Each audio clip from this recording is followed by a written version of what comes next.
Thank you, Madam President, and Ms. Parnell, thank you for that very extravagant introduction. Truly appreciated. Hello, everyone. I'm very sorry I can't be with you in person this evening for this very special event, but as you saw in the video, Jeopardy and I have had some really good times here at Constitution Hall, and it is my fervent wish that in the not-too-distant future, we have the opportunity to come back and do another tournament for you folks. Now, when I received the first letter from the DAR informing me that they wanted to honor me with the Spirit of Americanism Award, my initial reaction was, no way, it's not going to happen. As I told the audience at the Emmys about a month ago, I'm not a big fan of sympathy votes, and I thought the DAR was being unusually generous and very sympathetic towards me because of my health condition, and I felt very uncomfortable because of that. But then I reread the letter that President General Dillon sent me, and I noticed that it was postmarked 5 days before my health announcement. Well, that changed everything, didn't it? Sympathy was no longer a factor. I changed my mind. I said I will accept. Perhaps I even deserve this award. Not too sure about that. You can take that statement with a grain of salt. As you all know, the Spirit of Americanism Award is presented to an American citizen who was not born in this country.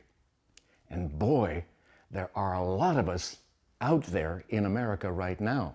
And some of these people have major accomplishments. Think about it. 2 former secretaries of state, Madeleine Albright, Henry Kissinger, a co-founder of one of the world's largest corporations, countless people in the show business and arts communities who have made major contributions to the culture in America. But we all have 2 things in common. First of all, most of us wanted to be here. We made a conscious decision to come to America because of the opportunities that were available here that perhaps were not available to us in our birth countries. And secondly, we have all come to deeply love this country. In my case, it happened quite naturally. I met and fell in love with a beautiful young American girl from Long Island, New York. We got married in 1990 and began raising 2 beautiful children. My career prospered. I started to think about ways in which I could give back. Here's my idea of the true spirit of Americanism. It's an outstretched hand and a gentle voice that says, hey, through no fault of your own, you had a child who was born with serious birth defects. This is a major ordeal for you, one that can't be borne alone. Let us help you. Through no fault of your own, your job disappeared, it vanished. You can no longer support your family the way you did before.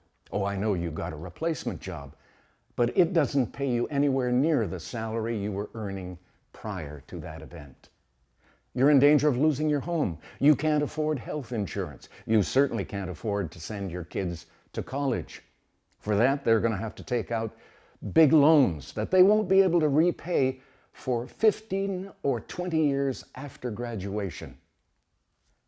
Let us help you.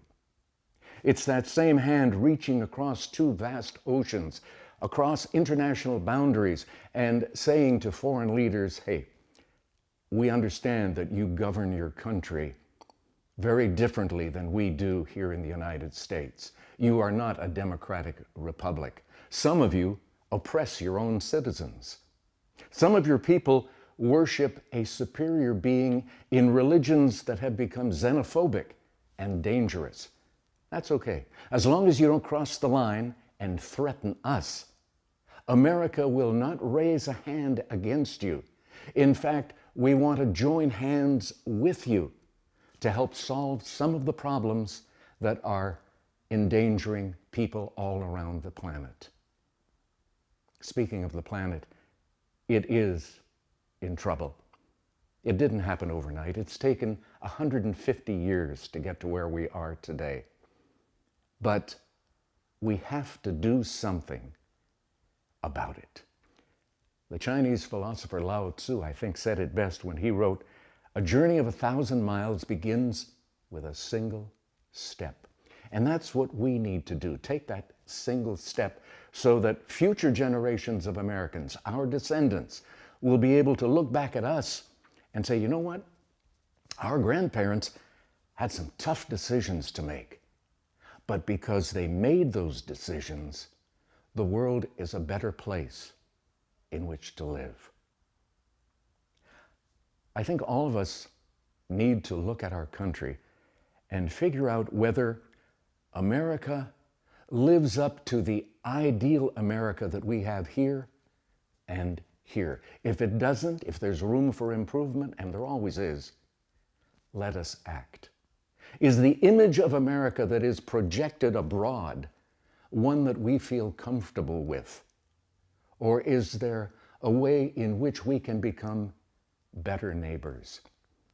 I truly believe that if each and every one of us takes that single step, one step at a time, then before too long, each and every one of you will be able to say, you know what? I think I'm worthy of the Spirit of Americanism Award. But for this year, and thanks to the DAR, the award is mine, and I'm happy to accept it. I accept it with humility, and I accept it with a great deal of pride. Thank you very much, and God bless America.